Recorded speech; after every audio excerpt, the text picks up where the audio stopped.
Hi, welcome to Lowbrow Reviews. I'm going to be reading this for you today. There we go. It's an Ultimate Football Heroes book and it's on the legend himself, Cristiano Ronaldo. I really hope you enjoy it. Let's get to it.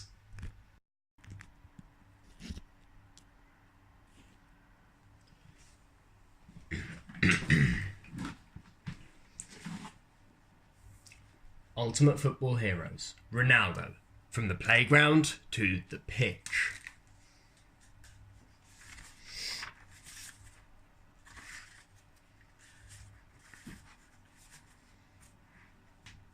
Chapter 1.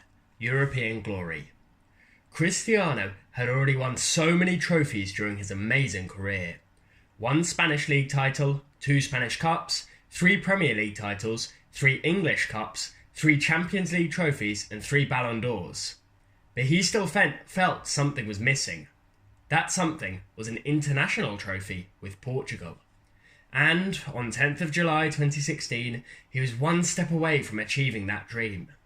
With his confidence in goals, Cristiano had led his team all the way to the Euro 2016 final. At the Stade de France, Portugal faced a France team with home advantage and world-class players like Paul Pogba and Antoine Griezmann.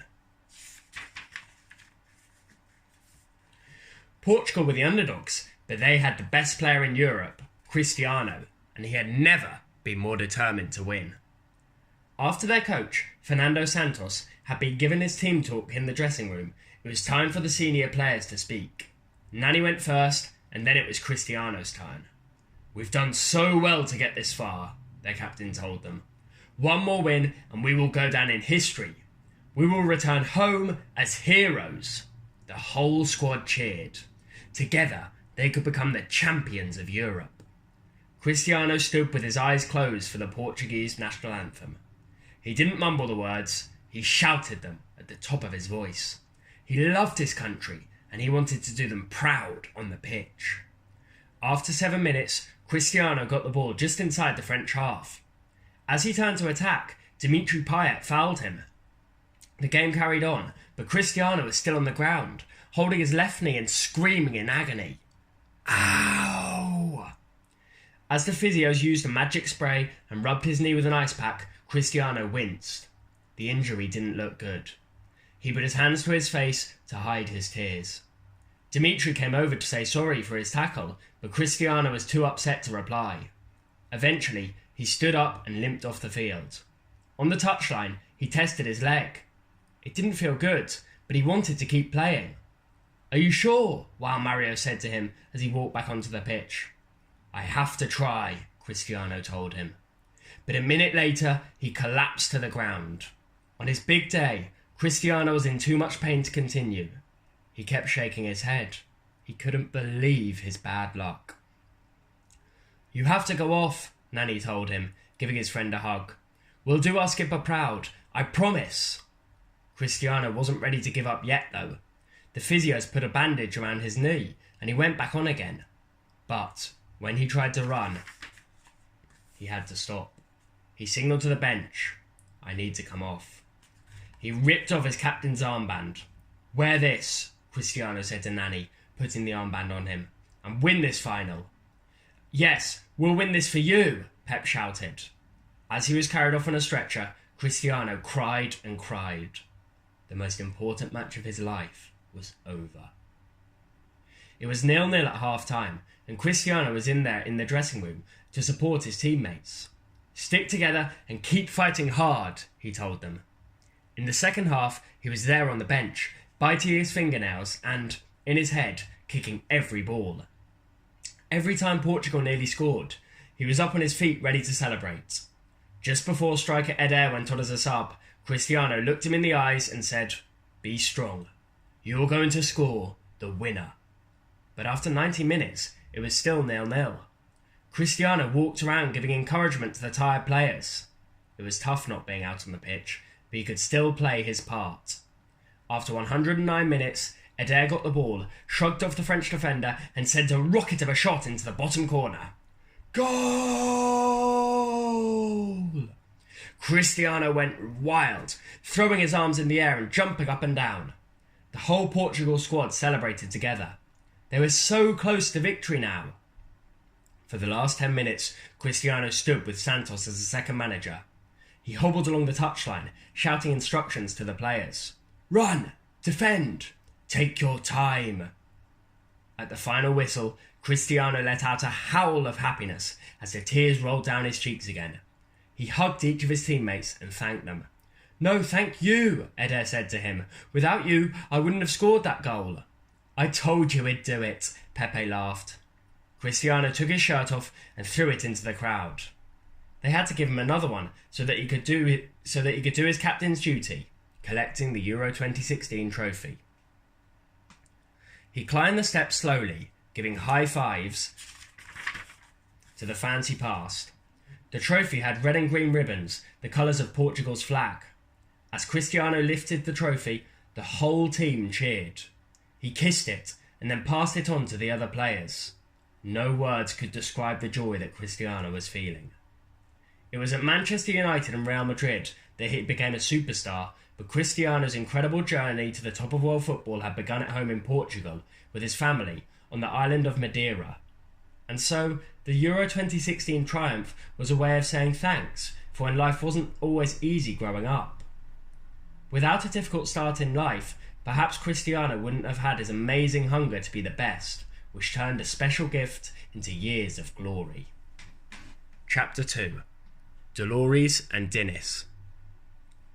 We're going to have another child? Dolores asked the doctor when he told her the news. She was so shocked that she needed to hear it again. Are you sure? I can't believe it. Dolores and Jose Dennis Aveiro already had 3 children, daughters Elma and Katia and son Hugo, and it had been 8 years since Katia's birth. A 4th child was a real surprise. Yes, I'm certain, the doctor confirmed. The news will bring great joy to your house, I'm sure. Dolores loved children, but she was worried. Life on the Portuguese island of Madeira was hard. The weather was always good, but many of the people were fed up. A lot of folk were unemployed, especially in the area of Funchal where they lived. The wealthy tourists stayed in the fancy seaside hotels, and they never travelled far to spend their money. Dolores worked hard, making wicker baskets to sell, but Dennis had returned from the army and couldn't find a good job. Sometimes they could only afford to eat bread and soup, and now they would have another mouth to feed. Dennis, what are we going to do? Dolores said when she got home. She was crying tears of both happiness and sadness. Space was also a problem. The family lived in a house of Dennis's parents, but there would now be 6 of them. They didn't have any money to rent a house of their own. We'll just have to do the best we can, Dennis replied. Dolores agreed. Her 4th child would have a tough start in life, but she would do everything possible to make sure they escaped the poverty of Madeira. She was a very strong person, and her son or daughter would be too. When they found out it would be a boy, Dolores' sisters suggested the name Cristiano, and they liked it. Dolores also chose to call her son after the actor and President of the United States of America, Ronald Reagan. It's a good name, the name of an honourable and successful person, she told her family. Everyone agreed. Cristiano Ronaldo dos Santos Aveiro. Cristiano was a big, heavy baby. As the doctor placed him down in a bed, he laughed. It's a very good sign, he said. Weighing that much, he could be a footballer. Both Dolores and Dennis loved that idea. Dolores was a Sporting Lisbon fan, and her favourite player was their star winger, Luis Figo. Dennis had played football as a young boy and often watched the local team, Andorina. His friend, Fernando Sousa, who would be Cristiano's godfather, was the captain of Andorina. There were plenty of connections with football. Let's hope so, Dennis replied with a smile. It wouldn't be easy, but anything was possible. They knew that very few youngsters had the special talent to become professional footballers, but it could be the perfect way for their son to leave the poverty of Funchal behind and make a new life somewhere else. Chapter 3. Street Football in Funchal. Katia, please make sure that Cristiano does his homework after school, Dolores shouted as she left in the morning. Then, and only then, can he go out and play football. The local council had finally found a home for the family in Quintina de Falco, one of the poorest areas of Funchal. The walls hadn't been painted, and the roof often leaked, but there were 3 bedrooms, one for Dolores and Dennis, one for Elmer and Katia, and one for Hugo and Cristiano. A proper home for our family, Dolores said happily when they had their first dinner together there. However, in order to pay the rent, everyone was working harder than ever. Dolores had a new job in the kitchen of a hotel, Dennis was working in Andorina, and Elmer and Hugo had both left school early to earn money for the family. That meant that Katia, who was only 14, was in charge of her younger brother, Cristiano. He had an innocent smile like an angel, but he could be very naughty. As soon as you finish your work, you can go out and play, Katia reminded him as they walked home from school. I can help you, but you've got to get it done first, okay? Cristiano nodded, and when they got in, he took off his backpack and opened his books at the kitchen table. Katia went upstairs to change her clothes, and when she came down, her brother had gone. Cristiano, she called out. She thought he might have gone to the toilet, but the bathroom was empty. She went out into the street. Cristiano! Cristiano! But it was no use. The little rascal had escaped through the back door to go and play football. Just wait until Mum finds out, Katia said to herself. There weren't many parks in Quinta da Falcao or big open spaces. If Cristiano didn't want to walk miles to the nearest beach, the only place to play football was in the street. The conditions were far from perfect. The roads were uneven, with obstacles everywhere, and they weren't very flat either. They used rocks as goalposts and blocked the road for as long as they could. There's a car coming, someone would shout eventually, and the whole match stopped. The rocks were moved, but once the car had gone past, the rocks returned, and the match restarted. This went on and on until darkness and dinner. If they couldn't find a real football, they played with a plastic bottle or a ball of paper. Nothing could stop them. In fact, the only good thing about Cristiano's first pitch was that he had to learn brilliant close control and the art of dribbling in small spaces. He was, of course, a natural. His feet were a blur as he ran forward with the ball glued to his foot. Cristiano would dance with the ball, doing step-overs and flicks to beat the defenders. He watched the older kids playing in the street and learned all of their tricks. Never took him long. Sometimes there would be a crowd of locals watching, and Cristiano loved to entertain them. Wow! Olé! He could kick the ball well with both feet, so opponents never knew if he was going to go right or left. The one-on-one battle was his favourite, and when he was at his best, no one could tackle him. He quickly made a name for himself. Cristiano, you're on my team. We've got more players, but you've got Cristiano. He loved football, but he absolutely hated losing. Even at the age of 6, defeat wasn't an option for him. Cristiano was the most competitive kid in Quinta da Falcao, and that was one of the reasons why he always won. That was definitely a goal, he shouted with his arms up in the air. Cristiano had dribbled past 3 defenders and shot past the goalkeeper. But without goalposts or a referee, there were sometimes big arguments. No, that would have gone over the crossbar, Vitor, one of the other boys said, shaking his head. His teammates accepted the decision, but Cristiano wanted his wonder goal. No way! My shot was way below head height, he screamed, kicking at the dirt. He didn't give up easily. Football was all about winning and being the best. If no one was around to play with him, Cristiano would find a wall nearby and practice his shooting for hours and hours. He was obsessed with improving every aspect of his game, but it was the battles on the pitch that he loved the most. Victory was the best feeling in the world, and he was determined to feel it every day. As soon as the match was over, Cristiano became his normal, funny self again, but while he was out on his pitch, he was totally focused and totally serious. See you same time tomorrow, he shouted as they all left to go home. Already, he couldn't wait for the next day. Cristiano tried to creep back into his house, but Dolores was waiting for him, and she wasn't happy. What did I tell you? She said, grabbing him by the ear. I told you you could play football once your homework was finished. Is it finished? Cristiano looked at the floor and shook his head. And you haven't swept the floors like I asked you to. It doesn't look like you have, she shouted, moving a bit of dirt with her shoe. I'm sorry, Cristiano said, and burst into tears. His punishment was over. Son, I know you love football, and I don't want to ever stop you from following your dream, Dolores said, stroking his hair. But you must also tell the truth and help your family. Chapter 4. Andorina. "Happy birthday!" Fernando shouted out as he arrived at the house in Quinta del Falcao. Cristiano was pleased to see his godfather, but mainly he was very excited about getting his birthday present to celebrate turning 7. Fernando was the captain of Andorina, and he knew how much Cristiano loved football. Surely he had brought him the perfect gift. But Fernando's gift came in a square box.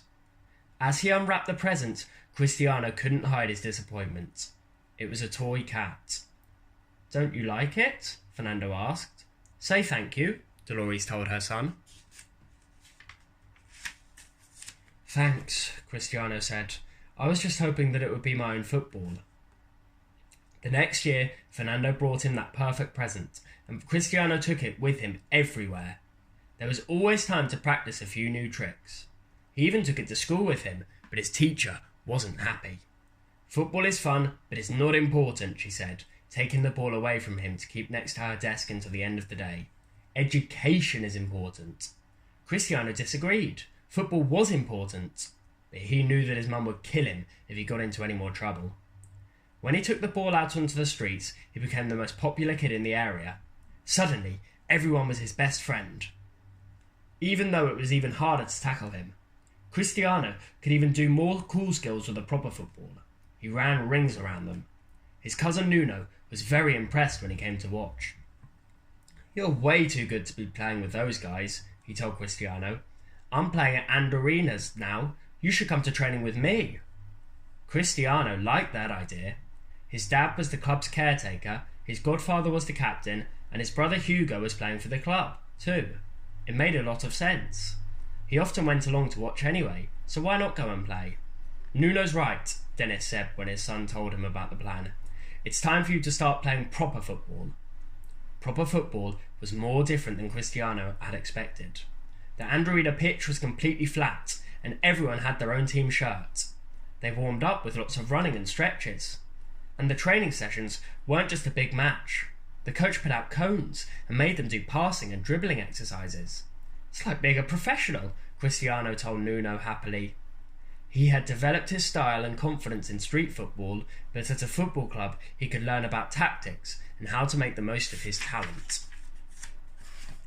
Cristiano was training with boys who were 2 or 3 years older than him, and they looked much bigger and stronger. Cristiano was tall for an 8-year-old, but he was still very skinny. When you performed as many tricks as he did, defenders were always going to foul you. At first, the physical battle was pretty scary. In the match at the end of training, one of the boys slid in for a crunching tackle, and Cristiano went flying through the air. "Ow!" He got back to his feet and limped away. "Are you okay?" the coach asked.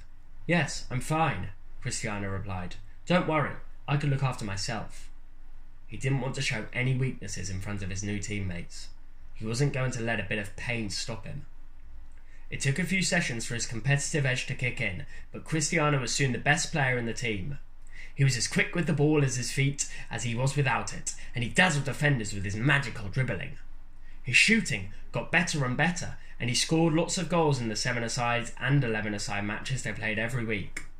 "Well played, crybaby," Ricardo, his teammate, said with a smile after yet another victory. "I didn't see a single tear today."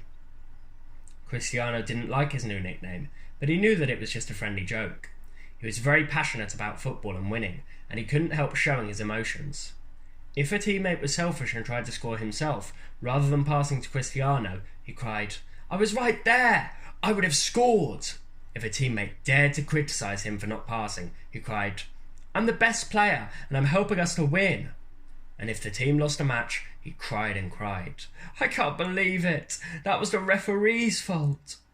As long as Cristiano kept playing so well, his teammates didn't mind. In one game, Andorina were losing 2-0 at half-time. Cristiano had missed a few chances, and so he came into the dressing room with tears of frustration rolling down his cheeks.